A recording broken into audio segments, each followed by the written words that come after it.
जय माता दी दोस्तों। भैया दूज की कहानी सुनाने से पहले मैं आपको भैया दूज का महत्व बताना चाहती हूँ। भाई दूज की कहानी से पहले हमें ये जानना है कि भैया दूज क्या होता है, भाई दूज क्यों मनाते हैं और भाई दूज क्यों मनाया जाता है।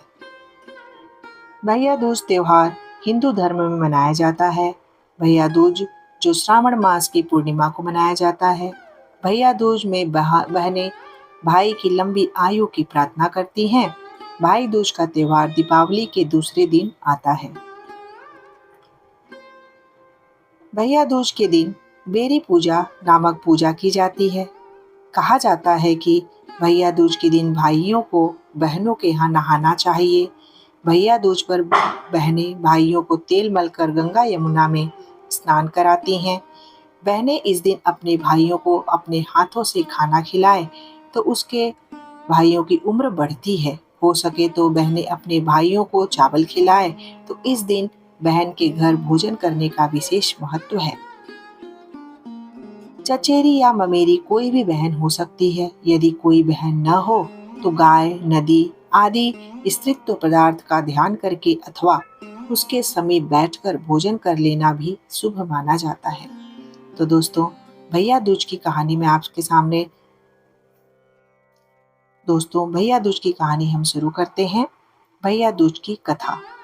भैया दूज क्यों मनाया जाता है, भैया दूज मनाने के पीछे क्या कहानी है, यह मैं आपको सुनाऊंगी।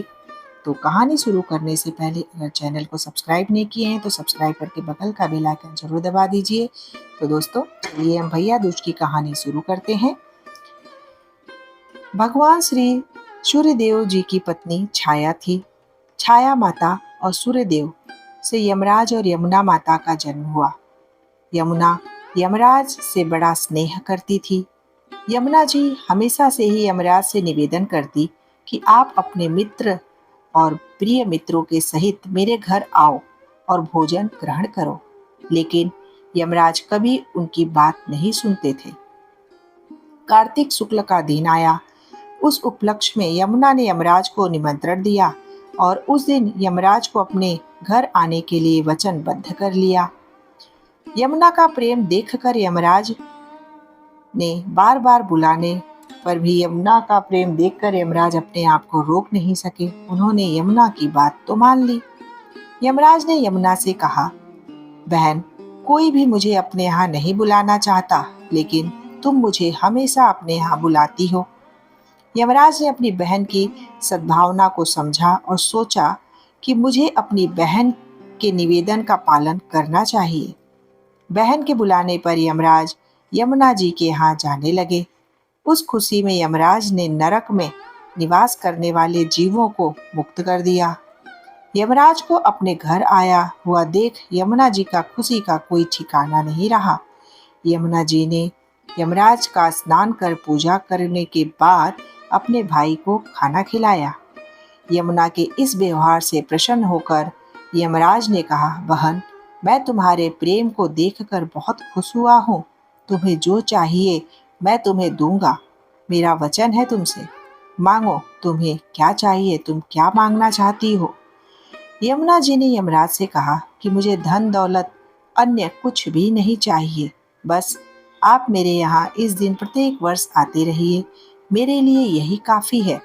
मेरी तरह जो बहन इस दिन अपने भाई को आदर सत्कार करके टीका करे, उसे तुम्हारा भय न रहे।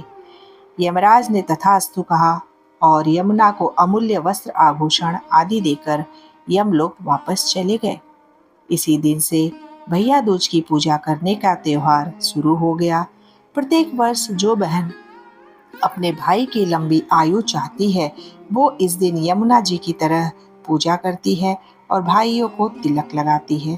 तो दोस्तों, भैया दूज के अवसर पर मैं आप सबके लिए एक बहुत ही प्यारी सी पौराणिक कथा लेकर के आई हूँ दोस्तों। तो यह कहानी चलिए शुरू करते हैं। एक बार की बात है, एक बूढ़ी औरत जिसके 7 पुत्र एक पुत्री थी। उस बूढ़ी औरत के 7 बेटों पर सर्प की कुदृष्टि थी। जैसे ही उसके किसी भी बेटे की शादी होती, उसका 7वां फेरा होता, तो सर्प उसे डस लेता और पुत्र की मृत्यु हो जाती थी। वह बूढ़ी औरत बहुत दुखी हो गई थी। बेटे की शादी पहले ही वो कर चुकी थी।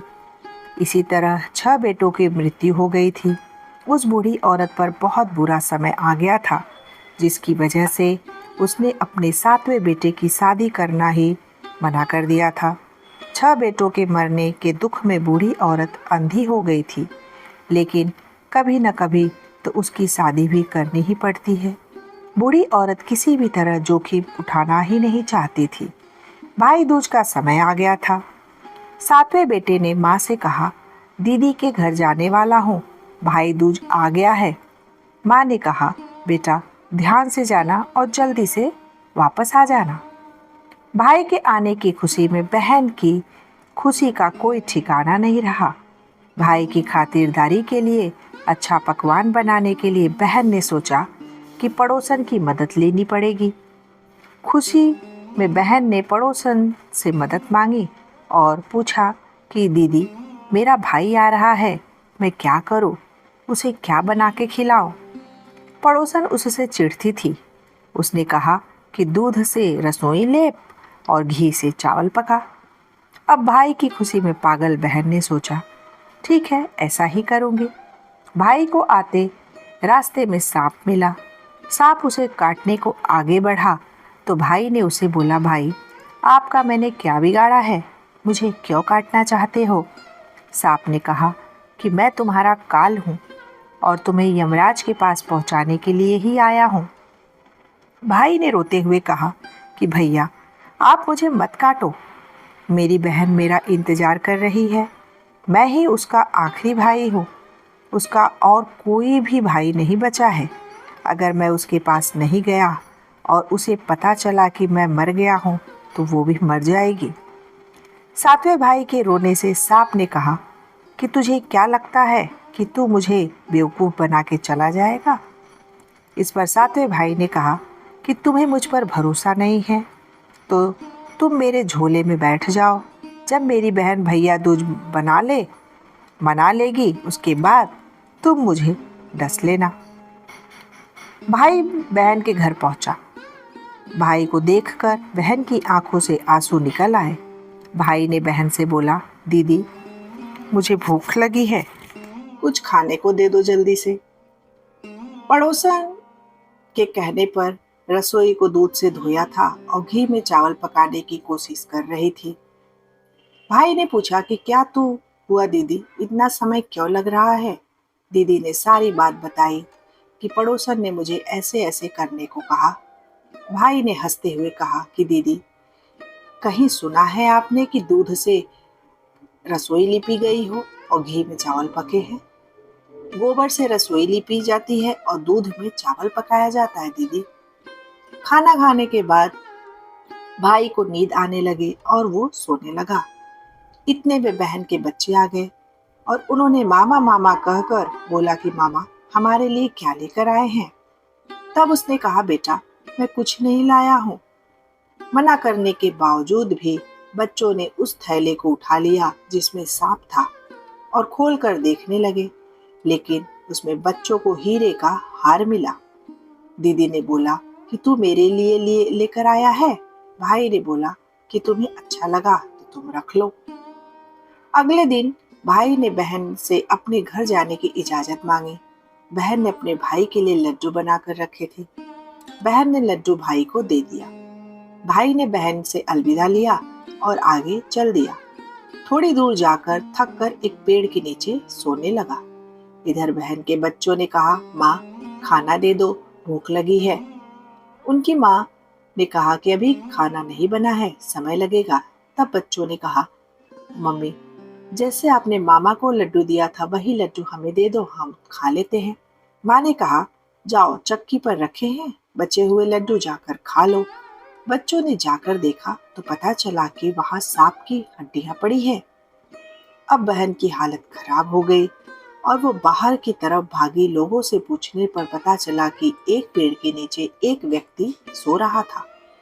बहन को लगा कि वही उसका भाई है। वो भागती हुई गई उसके पास और उसे उठाने लगी। उसने भाई को उठाया और पूछा, कहीं तूने लड्डू तो नहीं खाए? भाई ने कहा, क्या दीदी, क्या हुआ? ये रहे तुम्हारे लड्डू, मैंने लड्डू तो नहीं खाए अभी तक। बहन को लगा कि कुछ अच्छा नहीं हो रहा है। उसने बोला कि मैं भी अब तेरे साथ घर चलूंगी, तुझे अकेले नहीं जाने दूंगी। भाई ने बोला कि तुम्हारी मर्जी। चलते हुए बहन को प्यास लगी। भाई से बोली कि मुझे प्यास लगी है, पानी पीना है। भाई ने चारों तरफ नजर फैलाई और एक तरफ चील उड़ रही थी। बहन ने बोला कि तू यहीं रुक, मैं अभी आ रही हूँ। बहन पानी पीकर आ रही थी कि उसने देखा कि एक जगह जमीन में 6 शिलाएं गड़ी हैं और एक बिना गड़ी हुई रखी है। बहन ने वहां से गुजर रही एक बुढ़िया से पूछा कि ये सब क्या है, ये कैसी शिलाएं हैं जिसमें से 6 शिला जो है जमीन में गड़ी हुई है, लेकिन एक शिला जो है बाहर पड़ी हुई है। उस बुढ़िया ने बताया कि किसी एक औरत के 7 बेटे हैं, जिनमें 6 की शादी के समय सांप काटने से मृत्यु हो गई थी। अब 7वें की शादी होगी, तब ये आखिरी शिला भी बाकियों की तरह जमीन में गड़ जाएगी। बहन ने जब ये सुना तो उसके होश उड़ गए। वो समझ गई थी कि ये सब उसके भाइयों के लिए किया गया है। बहन ने उस बूढ़ी औरत से पूछा कि मैं क्या करूं, कुछ बताओ। बूढ़ी औरत ने उसे तब सब बता दिया कि वो अपने भाई की जान कैसे बचा सकती है। भाई की जान बचाने के लिए बहन कुछ भी करने को तैयार हो गई। बूढ़ी औरत के कहने पर बहन ने अपने बाल को खोल लिया और अपने भाई के पास गई और जोर जोर से बोलने लगी, तू तो जलेगा, कटेगा, मरेगा। बहन की ये हालत देख कर सोचा कि दीदी को तो क्या हो गया है। दीदी तो पानी पीने गई थी, लगता है कि कोई चुड़ैल दीदी पर आ गई है। इसी तरह भाई अपनी दीदी को लेकर अपनी माँ के पास आया और माँ को सब बताया। कुछ समय बाद भाई की सगाई का समय आ गया था। बूढ़ी माँ ने 7वें बेटे की शादी की मंजूरी दे दी थी। भाई को जब सेहरा पहनने की बारी आई तो बहन ने कहा कि ये नहीं, सेहरा मैं पहनूंगी, ये तो जलेगा, मरेगा, कुटेगा। सेहरे में सांप था। बहन ने उस सांप को निकाल दिया। इसी तरह सांप ने बहुत कोशिश की और बहन ने अपने भाई की रक्षा की। हार कर सांपों का राजा खुद आया, गले की वरमाला में छुपकर, लेकिन बहन ने उस सांप को एक लोटे में एक थाली से ढककर बंद कर दिया। अब ये देखती हुई सांप की पत्नी वहां आ गई और बोलने लगी कि मेरे पति का दम घुट रहा है, उसे छोड़ दो। लेकिन बहन ने कहा कि तेरे पति को छोड़ देंगे, पहले तो मेरे भाई से अपनी कुदृष्टि हटा और अपने रास्ते जा। नागिन ने ऐसा ही किया। बहन के इशारे पर नई दुल्हन ने कहा कि मैं तेरे पति को छोड़ दूंगी, पहले मुझे मेरे जेठ को छोड़, कोई तो होना चाहिए घर में जिससे मैं लड़ा करूं। इस तरह से बहन ने अपने भाभी को इशारा कर कर नाटक करने के लिए कहा और दुल्हन ने तुरंत अपना तेवर बदल के नागिन के सामने ऐसा नाटक किया कि पहले मेरे जेठ को छोड़ो, तब मैं तुम्हारे पति को छोड़ूंगी। ऐसे ही बहाने बनाने पर वह मान गई और दुल्हन ने सभी 6 जेठों को छुड़ा लिया। उधर रो रो कर बूढ़ी माँ का हाल बुरा था। बुढ़िया को लग रहा था कि अब उसका 7वां बेटा भी नहीं रहेगा। किसी ने बताया कि आपके सभी बेटे और बहुएं आ रहे हैं। अब माँ की आंखों से आंसू आने लगे और खुशी में भगवान से कहा कि अगर ये सच है तो मेरी आंखें ठीक हो जाएं और मेरे सीने से दूध की धार बहने लगे। बूढ़ी औरत के साथ ऐसा ही हुआ जैसा उसने भगवान से बोला था। अपने बच्चों को देखकर वो बहुत खुश हुई। बूढ़ी औरत को अपनी बेटी की शक्ति और बेटी का अपने भाइयों से प्यार देखकर उसके आंसू आ गए। सभी अपनी बहन को ढूंढने लगे, लेकिन देखा कि वो तो भूसे की कोठरी में सो रही थी। उठने के बाद वो अपने घर को चली। फिर उसके साथ लक्ष्मी माँ भी जाने लगी।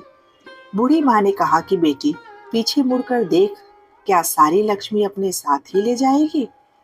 बहन ने पीछे मुड़कर देखा और हंसते हुए कहा, जो भी कुछ माँ ने अपने हाथों से दिया वह मेरे साथ चल और बाकी बचा हुआ मेरे भाई भाभी के साथ रुक जाए। बहन ने अपने भाई भाभी की जिंदगी संवार दी। दोस्तों, देखा, एक बहन के प्यार ने अपने भाइयों की जिंदगी संवार दी। भैया दूज के दिन की कथा सभी बहनों को भाइयों को सुनानी चाहिए। अगर आपको भैया दूज की कहानी सच में अच्छी लगी हो तो अपने परिवार वालों और रिश्तेदारों, मित्रों आदि में शेयर करना बिल्कुल ना भूलें। और इसी तरह से प्यारी प्यारी कहानी इसी तरह से प्यारी प्यारी कहानियों के लिए अगर अब तक आपने मेरे चैनल को सब्सक्राइब नहीं किया है तो प्लीज सब्सक्राइब करके मेरे चैनल को सपोर्ट कीजिए। फिर से मैं एक प्यारी सी कहानी के साथ आपसे मिलूंगी। तब तक के लिए जय माता दी और हैप्पी भैया दूज।